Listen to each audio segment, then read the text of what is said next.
Bismillahirrahmanirrahim. Assalamualaikum warahmatullahi wabarakatuh.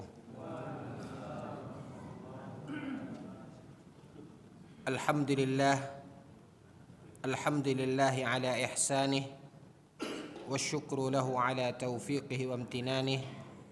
Ashhadu an la ilaha illallah ta'ziman li sya'nih wa ashhadu anna Muhammadan abduhu wa rasuluh ad-da'i ila ridwanih. Salawatullahi wa salamuhu alaihi wa ala alihi wa ashabihi wa man tabi'ahum bi ihsanin ila yaumiddin. Bapak dan Ibu kaum muslimin wal muslimat, a'azakumullah, puji dan syukur kita munajatkan kehadirat Allah Azza wa Jalla. Salawat beserta salam pada junjungan kita Nabi Muhammad sallallahu alaihi wasallam. Bapak dan Ibu, sebagaimana kita ketahui, masjid adalah tempat yang paling mulia di muka bumi ini. Masjid didirikan untuk beribadah kepada Allah Azza wa Jalla, untuk membaca Al-Quran, untuk zikir dan ibadah-ibadah serta ketaatan yang lain. Bahkan ketika seseorang masuk ke dalam masjid, maka sesuai dengan apa yang ditunjukkan oleh Nabi sallallahu alaihi wasallam, kata Nabi di dalam sebuah hadis, "Idza dakhala ahadukumul masjid fala yajlis hatta yarka'a rak'atain." Kata Nabi sallallahu alaihi wasallam, bila mana seseorang masuk ke dalam masjid, maka hendaklah, kata Nabi, jangan dia langsung duduk. Akan tetapi, kata Nabi sallallahu alaihi wasallam, hatta yarka'a rak'atain. Tapi seharusnya, sebaiknya, sebelum dia duduk tersebut, hendaklah dia melaksanakan salat 2 rakaat terlebih dahulu. Dan ini yang kemudian para ulama mengajarkan kepada kita, menyebut dan menamakan salat yang dilaksanakan tersebut dinamakan dengan salat tahiyyatul masjid. Tahiyyah itu artinya pemuliaan, penghormatan. Maka tidak bisa kita pungkiri bahwasanya masjid adalah bagian di muka bumi ini yang mulia, yang mesti kita jaga, yang mesti kita makmurkan, yang mesti kita jadikan sesuai dengan fungsi yang telah ditetapkan. Maka terkait tentang bagian dari masjid ini, ikhwatal iman, bukan hanya kita menjaga dari sisi kebersihan, bukan hanya kita menjaga dari sisi ketenangan dan ketentraman serta kekhusyukan kita beribadah di dalamnya, ya. Namun juga termasuk dari hal-hal yang berkaitan dengan imaratul masajid, yaitu memakmurkan masjid dengan kegiatan-kegiatan ibadah, dengan kegiatan-kegiatan yang positif. Maka termasuk dari bagian memuliakan masjid dan menjaga masjid, pada kesempatan ini Bapak dan Ibu, kita ingin membedah secara ilmu fikih tentang bagaimana hukumnya membawa serta anak-anak ke masjid menurut pandangan syariat. Maka di sini Bapak dan Ibu yang dimuliakan oleh Allah, berangkat dari konsep terkait tentang kedudukan masjid dan kewajiban kita menjaga dan memuliakan masjid. Maka sebenarnya kalau kita lihat dari uraian dan penjelasan para ulama terkait tentang masalah ini, yaitu membawa serta anak-anak ke masjid. Ada beberapa uraian pandangan para ulama terkait tentang masalah tersebut, di mana kaum muslimin yang dimuliakan oleh Allah Azza wa Jalla, kita berhadapan antara dua poin yang membuat kadangkala dilema. Satu sisi, kesadaran kita akan pentingnya tarbiyatul aulad. Kesadaran kita akan pentingnya mendidik anak-anak. Makanya kita ingin sejak dini memperkenalkan kepada mereka terkait tentang masjid tersebut. Atau mungkin kita berhadapan dengan masa di mana ketika kita ingin ke masjid, ada anak-anak yang minta ikut. Dan berbagai alasan hal yang ada di dalam kehidupan kita. Intinya, ada keinginan kita untuk mendidik anak-anak dan memperkenalkan mereka ke masjid sejak dini. Sehingga inilah yang mendorong sebahagian orang tua sejak anaknya kecil, dia berusaha membawa serta anaknya itu ke masjid. Apapun kaum muslimin yang dimuliakan oleh Allah yang mungkin dia hadapi saat ketika dia akan ke masjid tersebut. Ada juga yang anak-anak menangis minta ikut ayahnya ke masjid. Ya, bisa jadi karena ini. Namun ada sisi di mana kita seperti tadi kita ingin memperkenalkan kepada anak-anak itu masjid. Kita semua tidak bisa memungkiri di dalam pepatah masyarakat kita juga dikatakan ala bisa karena biasa. Maka dibiasakan sejak mereka kecil. Nah, di sini kaum muslimin yang dimuliakan oleh Allah Azza wa Jalla, inilah yang mendorong dan memberikan alasan kepada sebagian orang tua membawa serta anak-anaknya ke masjid. Secara hukum, kalau kita lihat dari hadis Nabi Shallallahu Alaihi Wasallam, di dalam sebuah hadis yang sahih itu diceritakan bahwasanya Rasulullah Shallallahu Alaihi Wasallam pernah membawa Umamah ibnu bintihi. Nabi Shallallahu Alaihi Wasallam pernah membawa cucunya, yaitu anak dari salah seorang putri Nabi Shallallahu Alaihi Wasallam yang bernama Umamah ketika itu ke masjid. Maka ini menunjukkan hukum asalnya, sebagaimana ditegaskan oleh Syekh Abdul Aziz bin Abdullah bin Baz ketika beliau menguraikan permasalahan ini. Maka Syekh Abdul Aziz bin Abdullah bin Baz berdalilkan kepada hadis yang menjelaskan tentang Nabi membawa Umamah ibnu bintihi ke masjid, anak dari salah seorang putri Nabi SAW yang ketika itu Umamah masih sangat kecil, dibawa oleh Nabi SAW ke masjid. Maka berdasarkan hadis ini, Syekh Abdul Aziz bin Abdullah bin Baz beliau mengatakan bahwasanya al-aslu, hukum asalnya, yaitu hukum asalnya membawa anak-anak ke masjid, hukum asalnya adalah jaiz, hukum asalnya adalah boleh, yaitu sesuatu yang diperbolehkan di dalam agama kita dan tidak ada larangan di dalam hadis Nabi Shallallahu Alaihi Wasallam atau hal-hal yang terkait dengan masalah tersebut. Maka inilah secara hukum asalnya. Ya. Wa illam yu'lam haluhum. Bahkan Syekh Abdul Aziz bin Abdullah bin Baz mengatakan kendati pun mungkin kita tidak tahu bagaimana kondisi daripada anak tersebut. Maaf, ini terkait tentang najis. Wal hukmu wal aslu fil hukmi, dikatakan oleh Syekh Abdul Aziz bin Abdullah bin Baz, dan hukum asalnya anak-anak itu adalah tahirun illam yu'lam najasatuhu. Ya, hukum asalnya kita tahu anak-anak itu bersih, suci.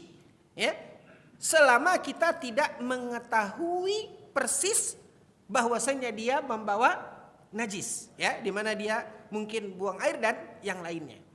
Maka di sini kaum muslimin yang dimuliakan oleh Allah perlu kita jadikan langkah untuk memahami permasalahan ini, di dalam penjelasan Syekh Abdul Aziz bin Abdullah bin Baz bahwa hukum asalnya adalah boleh, ya, selama kita tidak mengetahui bahwasanya dia ada di tubuhnya najis dan hal-hal yang tidak boleh untuk dia ada padanya ketika dia berada di masjid tersebut. Maka hukum asalnya sekali lagi adalah boleh.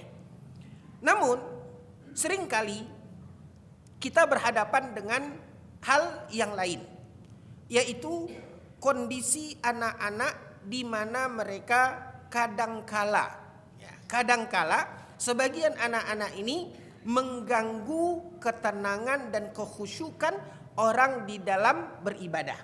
Ya, terlepas dari di mana dia tidak bernajis, tetapi ada sebagian anak-anak ini di mana mereka kadangkala karena watak mereka sebagai anak-anak kadangkala mengganggu ketenangan, apakah dengan suaranya ataukah dengan lari-lari di masjid dan sebagainya. Kaum muslimin yang dimuliakan oleh Allah, sehingga poin ini juga menjadi perhatian para ulama terhadap masalah ini. Berdasarkan hadis Nabi SAW masih terkait tentang kemuliaan dan keutamaan masjid dan orang-orang yang beribadah di masjid, di mana di dalam sebuah riwayat Rasulullah Sallallahu Alaihi Wasallam, dan semua kita mungkin sering dan pernah mendengarnya, bahwasanya Nabi Sallallahu Alaihi Wasallam melarang orang yang memakan bawang putih, melalap bawang putih, dilarang oleh Nabi Sallallahu Alaihi Wasallam untuk ke masjid sebelum dia menghilangkan aroma yang tidak enak pada apa yang baru saja dia makan tersebut. Nabi Sallallahu Alaihi Wasallam bersabda, kata Nabi, fa innal malaikata tata'adza mimma yata'adza minhu banu Adam. Kata Nabi SAW dalam hadis tersebut, ya, di mana Rasulullah SAW melarang orang yang memakan bawang putih mentah tersebut untuk ke masjid sebelum dia membersihkan hingga hilang aromanya, ya, karena hal itu akan mengganggu orang-orang yang salat yang ada di dekatnya. Makanya di sini kaum muslimin yang dimuliakan oleh Allah, bahkan Nabi SAW mengatakan dalam hadis tersebut, fa innal malaikata, kata Nabi, ketahuilah sesungguhnya para malaikat, ya, tata'adza, malaikat akan merasa risih. Hadis ini kaum muslimin ini dimuliakan oleh Allah menegaskan dan menunjukkan bahwasanya di saat kaum muslimin beribadah di masjid, apakah mereka salat, apakah mereka menghadiri majelis ta'lim seperti yang saat ini sedang kita laksanakan, maka sesungguhnya berdasarkan hadis ini para malaikat hadir bersama kaum muslimin. Para malaikat hadir bersama kaum muslimin. Dan inilah yang dikatakan oleh Nabi SAW di dalam hadis tersebut. Ketika kaum muslimin melaksanakan salat, maka kehadiran para malaikat bersama kaum muslimin di dalam ibadah mereka, di dalam majlis ilmu yang mereka laksanakan, maka dikatakan oleh Nabi SAW, fa innal malaikata, kata Nabi, sesungguhnya para malaikat, tata'adza, para malaikat itu merasa risih, mimma yata'adza minhu banu Adam. Malaikat akan merasa risih apa yang membuat risihnya manusia, kaum muslimin. Maka di sini Nabi SAW menegaskan berdasarkan hadis ini, tidak bolehnya kita membuat kegaduhan sehingga membuat risih orang yang sedang beribadah.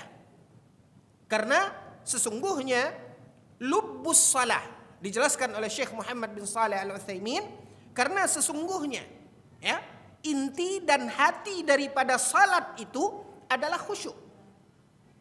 Ya, inti daripada salat itu adalah kekhusyukan. Kita diminta dan dituntut untuk salat tersebut dengan penuh kekhusyukan.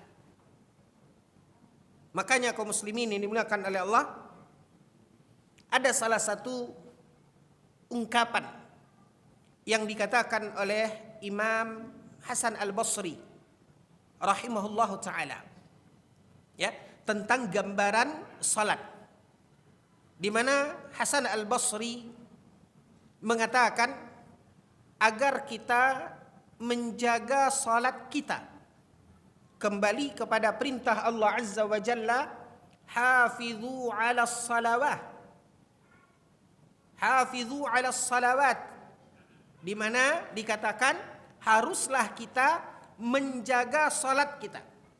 Artinya menjaga betul-betul di dalam pelaksanaan salat itu, tidak serampangan. Bahkan di dalam Al-Quran kita pun semua menghafalnya. Allah Subhanahu wa taala mencela ketika seseorang salat itu dengan serampangan. Apa kata Allah? Fawailul lil musallin. Karena orang yang beriman, dikatakan oleh Allah di dalam ayat yang lain, ketika Allah menyebutkan sifat orang yang beriman, mereka itu walladzina hum ala salawatihim yuhafizun. Mereka menjaga salat mereka. Artinya menjaga salat lawannya adalah lalai di dalam salatnya. Ketika menjelaskan makna menjaga salatnya, para ulama ahli tafsir, di antaranya Syekh As-Sa'di rahimahullahu taala, Syekh Abdurrahman As-Sa'di rahimahullahu taala, baru 2 hari yang lalu, kaum muslimin yang dimuliakan oleh Allah, saya mendapatkan artikel, ya, saya baca artikel, ya, di mana ada seorang wanita,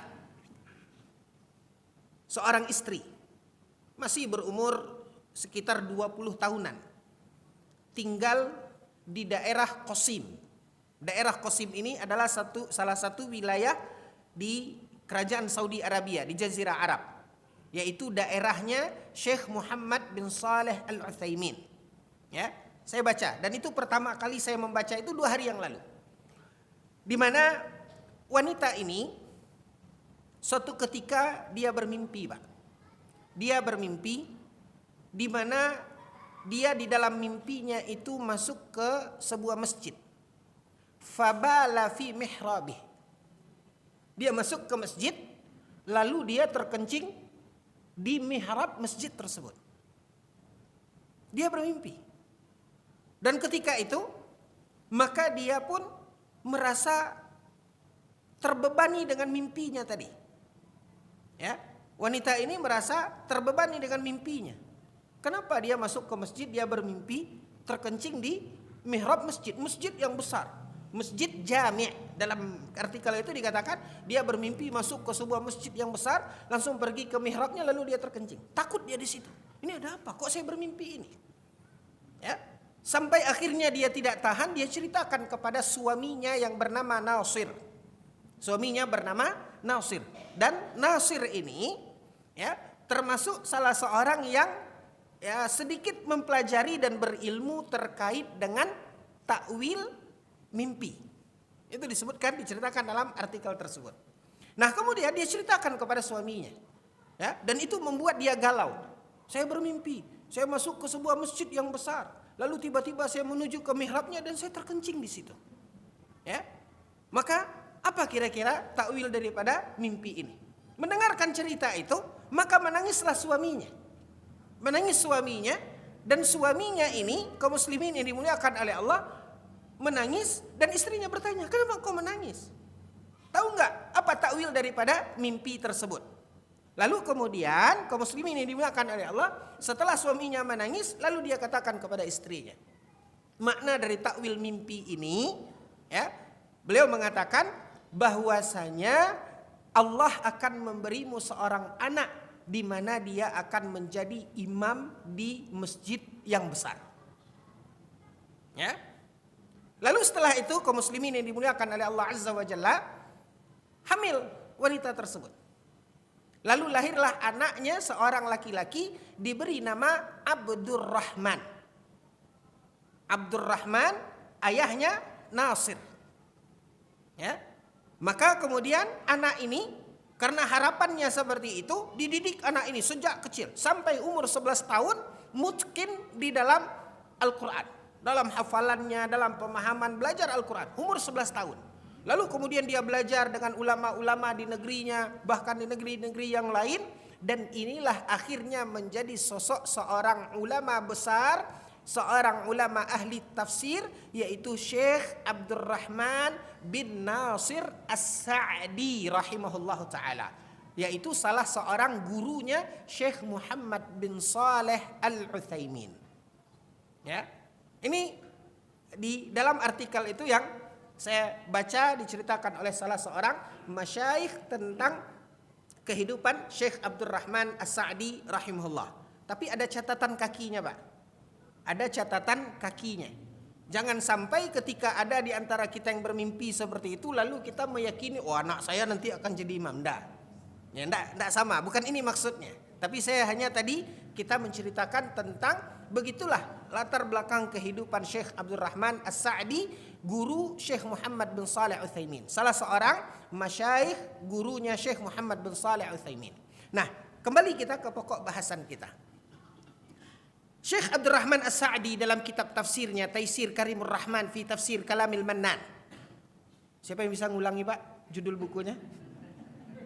Judul bukunya Taisir Karimur Rahman fi Tafsir Kalamil Mannan. Panjang, susah untuk mengulanginya. Makanya orang simpel menyebutnya Tafsir As-Sa'di, yaitu tafsir Syekh As-Sa'di. Nah, di dalam kitab tafsirnya ini Syekh Abdurrahman bin Nasir As-Sa'di beliau menjelaskan bahwasanya makna sifat orang-orang yang beriman menjaga salatnya, yaitu menjaga tata cara salatnya. Pertama menjaga waktunya, menjaga waktunya. Kemudian menjaga tata cara salatnya. Fi qiyamiha wa ruku'iha wa sujudiha. Baik bagaimana dia berdiri dengan baik, ya, dengan sempurna, bagaimana rukuknya, bagaimana sujudnya, dia menjaga gerakan-gerakan salatnya. Termasuk juga menjaga salat itu yaitu menjaga bacaan-bacaannya.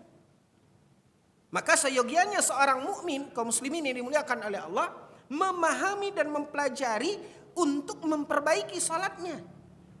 Ya, masa dari dulu, dari kita kecil tidak ada perbaikan di dalam bacaan salat kita. Karena ini termasuk dari sifat orang-orang beriman ketika mereka menjaga salatnya. Maka orang yang melalaikan salatnya adalah orang yang tidak menjaga salatnya. Ya, melalaikan waktunya, melalaikan rukuknya, ya, takbirnya, rukuknya, berdiri pun setengah hati, sujudnya pun asal-asalan. Ini termasuk bagian dari orang yang lalai dalam sholatnya. Yang kita semua tahu, hafalkan di dalam ayat, ya, semua kita hafal. Allah Subhanahu Wa Taala berfirman, "Fawailul lil musallin," kata Allah. Allah mencela orang yang tidak perhatian kepada sholatnya, orang yang tidak menjaga sholatnya, yaitu orang yang asal-asal di dalam sholatnya. Nah, berkaitan dengan menjaga sholat ini, ada sebuah ungkapan Imam Hasan Al-Basri rahimahullah ta'ala. Ketika beliau mengatakan bahwasanya kita harus menjaga sholat kita tadi, ya, memperbaiki sholat kita. Ketahuilah, ya, baik itu di dalam sholat itu, ya, menjaga sholat itu dengan khusyuk, menghadirkan hati kita di dalam sholat kita tersebut, ya, dan jangan membiarkan pikiran kita melayang kemana-mana di dalam sholat ini.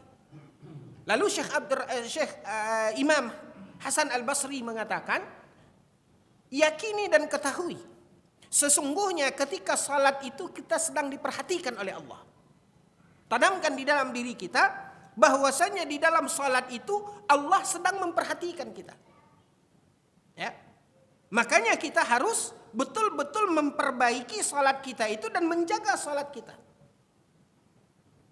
Di kehidupan dunia saja, kaum muslimin yang dimuliakan oleh Allah, bagaimana kalau kita di dunia pekerjaan?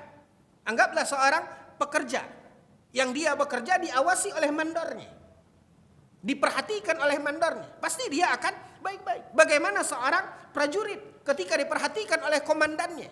Tidak akan mungkin dia asal-asalan dalam barisnya. Maka di sini kaum muslimin yang dimuliakan oleh Allah, itulah gambarannya, itulah perumpamaannya. Lalu dikatakan oleh Imam Hasan Al-Basri rahimahullah ta'ala, bagaimana seseorang dalam salat itu menjaga salatnya.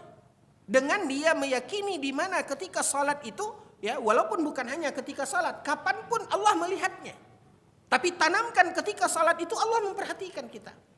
Maka kira-kira sebagai seorang yang berakal, layakkah ketika Allah memperhatikan kita sementara perhatian kita entah kemana-mana? Ya, ini penegasan dari Imam Hasan Al-Basri rahimahullah ta'ala. Dan ingat kata Imam Hasan Al-Basri, beliau mengatakan, karena sesungguhnya kalau kita tidak perhatian di dalam salat tadi, bisa saja yang kita baca di dalam salat itu tidak sebagaimana mestinya yang harus kita baca. Ketika kita tidak perhatian, tidak fokus di dalam salat kita tadi. Yang intinya, kaum muslimin yang dimuliakan oleh Allah, marilah kita berusaha untuk memperbaiki salat kita tersebut. Dan kalaupun ada hal-hal yang mengganggu kekhusyukan salat kita, cepat kita untuk kembali mujahadah. Cepat kita untuk kembali memperbaikinya, ya, menjaga hati kita, konsentrasi kita, kekhusyukan kita di dalam salat. Makanya kaum muslimin yang dimuliakan oleh Allah, karena masalah khusyuk ini, masalah ketenangan di dalam ibadah, ini adalah sesuatu yang sangat dipertimbangkan. Makanya selain kita menjaga kenyamanan masjid, maka kita pun berkewajiban untuk menjaga ketenangan masjid. Karena ini berkaitan dengan apa? Dengan perintah Allah untuk kita menjaga salat kita. Makanya Nabi SAW mengingatkan, jangan sampai ada di masjid sesuatu yang membuat orang risih, sesuatu yang mengganggu ketenangan orang-orang di dalam salat. Nah, salah satunya yang dikatakan oleh Nabi, aroma yang tidak enak tadi. Kemudian berangkat dari hadis inilah Syekh Muhammad bin Shalih Al-Utsaimin menjelaskan terkait tentang hukum membawa anak-anak ke masjid. Ketika anak-anak itu mengganggu ketenangan dan kekhusyukan orang-orang yang sholat di masjid tersebut. Maka intinya kaum muslimin yang dimuliakan oleh Allah Azza wa Jalla, dari poin demi poin yang kita ketengahkan ini, maka kita bisa mengambil pelajaran. Pertama, hukum asalnya membawa anak-anak ke masjid adalah jaiz, adalah boleh, sebagaimana yang dijelaskan oleh Syekh Abdul Aziz bin Abdullah bin Baz. Berdalilkan kepada hadis Nabi SAW bahwasanya Nabi pernah membawa Umamah ibnu bintihi, yaitu salah seorang cucu Nabi SAW. Ya. Lalu kemudian berdasarkan hadis yang kedua, Nabi pernah meringkas salatnya. Nabi pernah meringkas salatnya. Ketika di dalam salat, Nabi mendengar ada anak kecil yang menangis. Ini kita konteksnya ketika salat, Nabi mendengar ada anak kecil menangis. Lalu kemudian Nabi meringkas salatnya, mempercepat salatnya, makhafata adhiyata ummihi wal muslimin. Kenapa? Karena Nabi SAW khawatir ibunya terganggu dan juga kaum muslimin yang lain terganggu. Nah, di sini artinya di zaman Nabi, selain Nabi, para sahabiyah, ya, yang hadir bersama Nabi SAW di masjid, salat di masjid, ada juga yang membawa anaknya. Ya, makanya hal ini hukum asalnya adalah jaiz. Namun kaum muslimin yang dimuliakan oleh Allah, terkait tentang peringatan Nabi terhadap jangan sampai mengganggu orang-orang yang sedang salat, ya, maka di sini dibutuhkan peran orang tua tersebut. Pertama, tentu dalam anak-anak ghairu sinnil mumayyiz. Pertama, tentu terkait dengan anak-anak yang mungkin belum mumayyiz. Ini istilah untuk takaran umur anak-anak, yaitu anak-anak yang belum bisa membedakan antara yang baik dan buruk. Ya, Anak-anak yang kadang-kadang juga termasuk anak-anak yang ya dia tidak bisa untuk ketika pengen buang air ya lepas di mana dia duduk, di mana dia berdiri. Nah, mungkin seperti ini perlunya perhatian dari orang tua ya, mungkin realnya bisa kita katakan jaga pakaiannya. Ketika anak seperti itu mungkin dipakaikan pampers dan sebagainya. Maka ini perlu perhatian dari orang tua.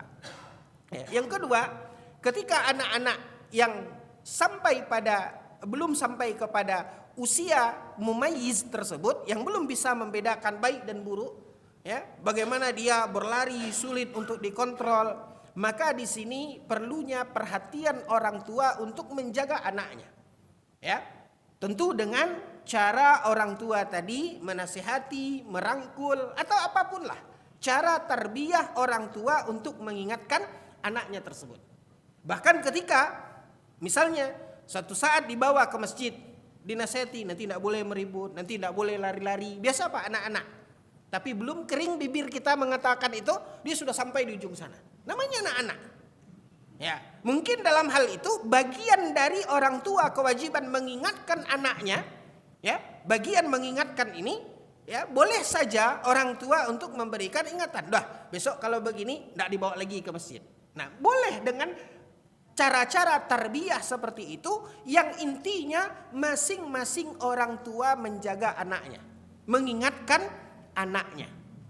Ya, jadi inilah yang dijelaskan oleh Syekh Muhammad bin Shalih Al-Utsaimin. Nah, bila mana orang tua yang kadang-kadang melepaskan anaknya atau membawa anaknya ke masjid tanpa ada perhatian dari orang tua tadi. Kadang dia lepaskan saja Pak, dia biarkan saja anaknya. Nah, ini khususnya Pak di komplek tempat tinggal saya, yang anehnya lagi Pak, yang ke masjid itu anak-anaknya, bapaknya tidak ada. Iya betul Pak, bapaknya entah kemana. Ya, ini di komplek saya Pak, di tempat saya tinggal. Kalau di sini enggak, ya enggak beda maksudnya. Jadi anak-anak, namanya anak-anak Pak, sore mereka main di taman nggak jauh dari masjid. Begitu azan, ya, teman-temannya yang lain dengan orang tuanya ke masjid, mereka ikut ke masjid. Nah, biasanya yang biangnya Pak, anak yang ini mau dimarahin susah. Pernah ada yang negur anaknya, orang tuanya pula marah. Nah, ini yang dilemanya begini. Nah, mungkin contoh-contoh seperti inilah Pak. Ada juga ungkapan Syekh Muhammad bin Shalih Al-Utsaimin ketika beliau mengatakan, ya, ketika beliau mengatakan bahwasanya, ya, ketika anak-anak yang ke masjid tanpa kontrol dari orang tuanya tadi, tanpa ada upaya dari orang tuanya untuk menjaga anaknya, maka ini mungkin yang dikatakan oleh Syekh Muhammad bin Shalih Al-Utsaimin bahwasanya hal itu berdosa dan dosanya adalah dosa orang tuanya. Ya, makanya Pak, ada sebagian ustadz, ya, yang kadangkala membahas masalah ini mengatakan tidak boleh. Tidak boleh anak-anak dibawa ke masjid. Kenapa? Dia hanya melihat dari sisi apa Pak? Mengganggu tadi. Ada Pak penjelasan uraian dari sebagian guru-guru kita, ustadz-ustadz kita. Ya, bahkan ada Pak ustadz-ustadz yang kalau dia duduk memberikan kajian, kalau masih ada anak-anak yang menangis, anak-anak yang lari-lari, dia tidak mau mulai Pak. Ya, ada ustaz-ustaz yang juga tidak boleh anak-anak dibawa ke taklim. Ya, kadang-kadang kan kita dilema Pak. Uminya pengen taklim, terus anaknya siapa yang jaga? Mau istri ustaz jaga anaknya? Kan dilema kadang-kadang Pak. Ya, nah di sini yang perlu kita ingatkan. Larangan tersebut, sebagaimana Syekh Muhammad bin Shalih Al-Utsaimin, saya pun pernah melihat di sebagian masjid, mereka sengaja memprint perkataan Syekh Utsaimin itu. Ingat, jauhkan anak-anak dari masjid. Ya, anak-anak yang mengganggu orang sholat itu dosanya ditanggung oleh orang tuanya. Ada masjid yang anti, yang memberikan larangan untuk kepada anak-anak. Kalau ini kita populerkan Pak, Anak-anak tidak kita kenalkan ke masjid, sedangkan sudah kita kenalkan ke masjid di masa kecilnya, udah remaja, lupa lagi Pak. Apalagi tidak sama sekali. Maka tanggung jawab siapa kita untuk memperkenalkan? Maka disinilah kaum muslimin yang dimuliakan oleh Allah, perlunya kita merangkai uraian-uraian tersebut. Ada lagi sebagian menyampaikan hadis Nabi sallallahu alaihi wasallam. Hadis Nabi sallallahu alaihi wasallam, "Jannibu masajidakum sibyanakum wa majaninakum." Ada hadis Nabi sallallahu alaihi wasallam, jauhkan dari masjid kalian anak-anak dan orang gila. Tapi Pak, hadis ini dhaif. Hadis ini apa? Lemah. Hadis ini tidak bisa dijadikan hujjah. Ya. Tapi kalau masalah mengganggu tadi berkaitan dengan kekhusyukan orang salat, mengganggu orang-orang yang salat. Bahkan Nabi SAW mengatakan dalam hadisnya, di dalam riwayat yang sahih yang mengatakan tadi, fa innal malaikata tata'adza mimma yata'adza minhu banu Adam. Sesungguhnya malaikat merasa risih dengan apa yang membuat orang risih. Kalau orang-orang yang salat merasa risih dengan terganggu mereka dengan anak-anak yang berlarian, yang berisik di masjid, maka ini juga adalah sesuatu yang terlarang. Makanya perlu di sini peranan orang tua. Dan tentu kaum muslimin yang dimuliakan oleh Allah, kita sebagai kaum muslimin juga memandang anak-anak tersebut adalah anak-anak kita. Tentu kewajiban kita bersama untuk mentarbiyah mereka. Mungkin perlu dengan cara merangkul, ya. Kalau sebagian orang Pak itu kan menegur anak-anak itu dengan kasar, langsung ketika anak-anak berisik diusir, besok tidak boleh lagi ke masjid. Gitu. Ya, bahkan kena jita, banyak macam-macam Pak. Kita pun waktu kecil kan mengalami itu. Gitu. Nah, jadi hal-hal yang seperti ini perlu perhatian dari kita. Intinya adalah tarbiyatul aulad, pendidikan anak. Ya, ini menjadi tanggung jawab kita bersama. Maka ketika kita melihat anak-anak yang mungkin mengganggu seperti itu di masjid, mungkin kita merangkulnya. Mungkin kita ingatkan dia baik-baik. Dan termasuk bagian dari cara tarbiyah kepada anak-anak, mungkin memberikan mereka hadiah-hadiah. Karena sesungguhnya Pak, sesungguhnya tidak bisa kita pungkiri Pak. Faedah anak-anak, memang anak-anak itu kadang mengganggu, berisik Pak. Tapi faedah mereka berada di masjid itu sangat besar Pak. Faedah mereka berada di masjid itu sangat besar. Saya pribadi merasakan Pak, ada beberapa surat yang saya tidak pernah menghafal dari Al-Quran. Ya, saya masih ingat itu Pak. Saya SD, saya sudah hafal Alif Lam Mim Sajadah. Tidak pernah saya baca dari Al-Quran. Kenapa? Karena sering mendengar imam membaca. Alif Lam Mim Sajadah Al-Insan itu tidak pernah saya hafal dari Al-Quran. Karena sering mendengar. Nah ada juga Pak anak-anak kadang-kadang ya, di mana mereka dalam sholat itu mereka menghafal dari bacaan imam. Itu saya lihat sendiri Pak. Ya, saya punya anak ya, masih kecil, kadang-kadang minta ikut ke masjid. Saya nggak tahu, dia nggak berisik. Saya suruh duduk. Nih duduk di tiang nih ya, duduk sini. Ya, pulang-pulang dia udah bisa baca Al-Fatihah Pak. Karena dia dengar imam membaca. Banyak faedah dan manfaatnya. Belum lagi kaum muslimin yang dimuliakan oleh Allah, manfaat kita memperkenalkan mereka ke masjid tadi. Ya, membawa mereka hadir di majlis-majlis ilmu. Ya, yang kita tahu kaum muslimin yang dimuliakan oleh Allah seperti majlis kita ini. Apa kata Nabi SAW dalam hadis yang sahih yang selalu memotivasi kita untuk hadir di majlis ilmu selain menambah keilmuan kita, keimanan kita? Apa kata Nabi SAW? Famastama'a qaumun fi baitin min buyutillah. Tidaklah berkumpul orang-orang di salah satu rumah Allah, yaitu di masjid. Apa yang mereka lakukan dalam berkumpulnya mereka, duduknya mereka? Yatluna kitab Allah. Mereka membaca kitab Allah. Mereka membaca Al-Quran, penggalan-penggalan ayat, mereka baca. Wa yatadarasunahu bainahum. Kemudian mereka mempelajarinya. Mereka mempelajari ayat-ayat yang mereka baca tersebut. Apa faedah yang mereka dapatkan? Illa nazalat alaihimus sakinah.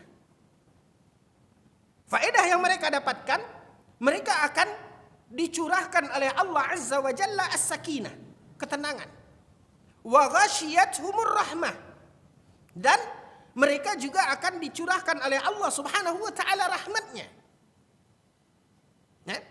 Nah, mungkin kaum muslimin yang dimuliakan oleh Allah, mana rahmat yang sekarang tercurah kepada anak-anak kita, generasi-generasi muda kita? Kapan mereka mendapatkan itu? Sehingga mereka menjadi generasi-generasi, apa istilahnya sekarang, Pak? Generasi rebahan, apa istilahnya? Gimana maka mendapatkan rahmat? Tempat yang Allah curahkan rahmat tak pernah mereka duduki. Nah, di sini Pak dituntut peranan kita sebagai orang tua. Ini salah satu keutamaannya. Ya, salah satu keutamaannya. Saya pernah didatangi oleh seorang tua yang sudah tidak jelas lagi, Pak, telinganya. Tidak lagi terdengar, mengiang kalau ustadz ceramah dia nggak lagi bisa mendengar. Ya, hadir pun katanya terkantuk-kantuk begini, hadir di majelis dan apapun yang dijelaskan itu nggak lagi terdengar, nggak tertangkap. Bahkan kadang-kadang Pak kalau hadir di majelis itu udah 2 parabolanya Pak, begini kan telinganya untuk membantu. Ya, Allahu a'lam mungkin tidak sanggup beli alat bantu dengar, pokoknya susah. Ya, dia hadir di situ. Gimana Ustaz? Percuma saja saya hadir di majelis ilmu. Saya bilang, Bapak selagi Bapak sempat duduk saja, hadir saja. Kalaupun tidak dapat mendengarkan ilmunya, setidaknya kita masih dapat apa Pak? Rahmat majelisnya. Ya, ini manfaat. Nah, mungkin pendekatan-pendekatan inilah yang perlu kita rangkul anak-anak kita. Illa nazalat alaihimus sakinah wa ghasyiyatuhumur rahmah wa haffathumul malaikah. Malaikat akan menaunginya. Wa dzakarallahu fi man indah. Kata Nabi SAW, dan Allah akan sebutkan nama mereka satu persatu pada makhluk yang ada di sisi Allah Azza wa Jalla. Bayangkan kaum muslimin yang dimuliakan oleh Allah. Ini keutamaan hadir di majelis ilmu yang perlu kita untuk menyertakan generasi-generasi muda kita, anak-anak kita, memperkenalkan kepada mereka kebaikan-kebaikan ini sejak dini. Karena ini besar manfaatnya dalam rangka tarbiyah, dalam rangka mendidik mereka. Nah, hanya saja ya, masalah-masalah tadi yang perlu kita perhatikan adalah perhatian kita bersama. Nasihat kita, cara kita merangkul, mengingatkan mereka, ya, membelai mereka, mengajak mereka bersama. Nah, ketika itu kita biasakan kaum muslimin yang dimuliakan oleh Allah, itu menjadi kebiasaan mereka. Ya, makanya dikatakan tadi, ala bisa karena biasa. Kemudian kaum muslimin yang dimuliakan oleh Allah berharap sejak kecil kita perkenalkan, lalu itu menjadi kebiasaan. Tumbuhlah mereka menjadi pemuda-pemuda yang nanti akan mendapatkan naungan dari Allah di masa orang lain tidak mendapatkan naungan. Apa kata Nabi SAW dalam hadis yang sahih? Ada 7 golongan manusia. Yudhilluhumullah fi dhillihi yawma la dhilla illa dhilluh. Nanti Allah akan menaungi mereka di hari yang mana tidak ada naungan selain daripada naungan Allah Subhanahu wa taala. Nah, salah satu dari yang 7 ini, apa kata Nabi SAW? Syabun ta'allaqa qalbuhu bil masajid. Yaitu seorang pemuda yang tergantung hatinya ke masjid. Nah, apa maksudnya? Orang yang tergantung hatinya ke masjid. Kaum muslimin yang dimuliakan oleh Allah, bukan berarti Nabi di sini dalam hadis ini menyebutkan pemuda, bukan berarti kita yang tua-tua tidak dapat keutamaan ini. Ya. Kenapa Nabi sebutkan pemuda? Karena sangat langkanya pemuda yang hatinya tergantung ke masjid. Ya, makanya di sini siapapun sebenarnya ketika di dalam hidupnya tergantung hatinya ke masjid, ya, terlepas dia tua ataupun muda. Walaupun Nabi menyebutkan secara teksnya Nabi menyebutkan muda, tapi siapapun kaum muslimin, ya, maka ini adalah salah satu langkah yang akan diberikan oleh Allah Subhanahu wa taala bila dijalankan oleh seseorang. Allah akan memberikan naungan kepadanya di hari kiamat, yaitu di hari yang tidak ada naungan selain daripada naungan Allah Subhanahu wa taala. Nah, orang yang tergantung hatinya ke masjid. Apa maksudnya, Pak? Orang yang tergantung hatinya ke masjid. Dijelaskan oleh para ulama makna hadis ini. Orang yang tergantung hatinya ke masjid. Apa maknanya? Yaitu seseorang yang ketika dia salat ke masjid, ya, dia salat ke masjid, Maka setelah itu begitu dia selesai dari sholat, anggap sholat zuhur Pak, anggap sholat zuhur, maka selesai dia dari sholat zuhur itu di hatinya masih tertanam. Berarti nanti ya selesai misalnya jam 12:30 ya, dia selesai sholat zuhur, dia tahu nanti jam 3 dia akan ke masjid lagi ya, di hatinya ada itu. Maka inilah makna orang-orang yang tergantung hatinya ke masjid. Dan berharap kita kaum muslimin ini dimuliakan oleh Allah Azza wa Jalla ketika kita merutinkan ini. Kita tidak tahu umur Pak, kita tidak tahu kondisi kita selangkah ke depan ya. Betapa kita bersama saudara-saudara kita selama ini dalam satu saf di masjid, hari ini dia tidak ada lagi. Walaupun dia masih hidup, tapi mungkin hari ini dia terbaring sakit, dia tidak bisa bersama kita untuk berdiri di dalam saf seperti biasanya. Nah mungkin satu saat kita juga akan mengalami kondisi itu.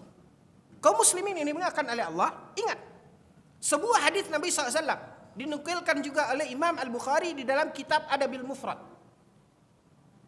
Imam Al-Bukhari mengeluarkan hadis itu dalam kitab Adabil Mufrad, dan juga para ulama ahli hadis yang lainnya. Nabi SAW bersabda, apa kata Nabi? Ketika seseorang menjaga satu amalan, ketika seseorang menjaga dan merutinkan satu amalan, maka Allah Azza wa Jalla akan tetap menulis amalan itu untuknya. Kendati pun dia sudah tidak bisa melaksanakannya karena dia sakit atau karena dia safar. Kita tidak tahu Pak, apa yang akan terjadi ke depan. Ya, seperti yang kita lihat hari ini, ada saudara-saudara kita yang hari ini tidak lagi bersama kita di masjid. Ya, tapi kita tahu dia rutin. Sekarang dia terbaring ya di atas ranjangnya karena sakit. Tapi karena dia telah membiasakan ini, menjadikan ini sebuah kebiasaan yang sejak dini, kan itu yang kita harapkan Pak. Yang sejak dini diperkenalkan ke dia sehingga menjadi hatinya tergantung ke masjid, sehingga itu yang dia rutinkan. Lalu sampai di masanya, usianya dia sakit, dia tidak bisa lagi bersama kita. Tetap Allah akan jadikan itu sebuah catatan amalnya, kendati pun dia tidak lakukan. Kendati pun dia tidak lakukan karena dia sakit. Maka inilah kaum muslimin yang dimuliakan oleh Allah yang kita harapkan. Sampai di ujung ada lagi harapan kita. Ya, apa kata Nabi SAW? Man awwada syai'an mata alaih. Allahu Akbar. Apa kata Nabi SAW? Barang siapa yang membiasakan sesuatu, maka Allah akan wafatkan dia dalam keadaan itu. Maka ketika kita jaga ibadah kita, ketaatan kita, mudah-mudahan ini menjadi akhir hidup kita. Dan inilah pengantar kita mendapatkan husnul khatimah. Amin ya rabbal alamin. Wallahu ta'ala alam. Wa sallallahu ala nabina Muhammad wa ala alihi washabihi wasallim. Walhamdulillahi rabbil alamin. Subhanakallahumma bihamdika asyhadu an la ilaha illa anta astaghfiruka wa atubu ilaik. Wassalamualaikum warahmatullahi wabarakatuh.